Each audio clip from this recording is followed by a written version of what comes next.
Working on Maggie's leash reactivity at the park. There's a chocolate lab in the distance. Up there in the upper left-hand corner of the screen, you'll see there they are, just coming into view.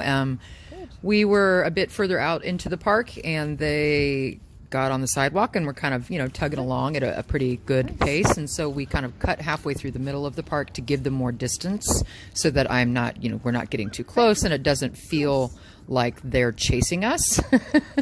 You got to get some distance from that. So we back up and we're working closer to my car so I can also make a really fast exit if I need to. This is a really important part. This is why I take reactive dogs to parks instead of just trying to work on the reactivity around the neighborhood in the beginning and really until the dog's threshold is safe enough that I can work within the neighborhoods. I take them to parks so that I can make sure I can get plenty of distance and have lots of ways to kind of get out of there. And also if I'm feeling uncertain that somebody shows up and they're walking in a certain way that gives me this impression that they're going to let their dog off leash, I will immediately start walking towards my car. So if I need to, I can quickly jump in the car, which you'll see here in just a minute. We were counter conditioning and she was doing beautifully. She could have cared less about that lab when before that would not have happened.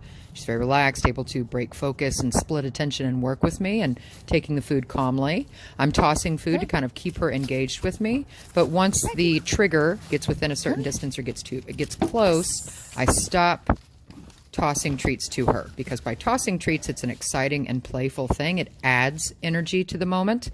And with reactivity, especially as intense as Maggie's is, you want to be reducing that energy. We want to be calm. So hand feeding and dropping food on the floor are going to be your two go-tos.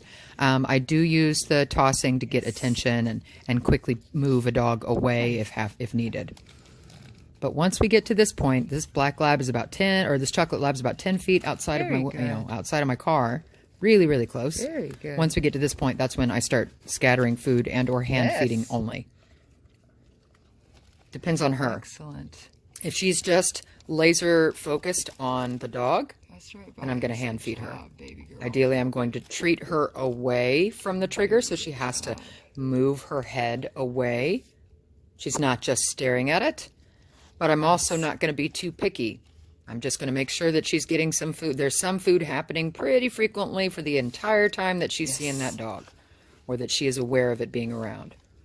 Good. But so we hopped in my car because the dog was going to be passing far too close, and so we're just counter conditioning from there. Beautiful. This previously would have led to a total meltdown. She went, I'm also singing, so sorry about that. Counter condition. It's not only a quirk of mine, but it was taught to me very early on, if you have a reactive dog, to kind of sing when you see the trigger. La-di-da-di-da, happy songs, to help yourself stay calm. You don't want to get too worked up and anxious, and if you have a reactive dog, often the trigger makes you, the human, anxious. So singing helps you stay positive for your dog's sake. Good job, Maggie.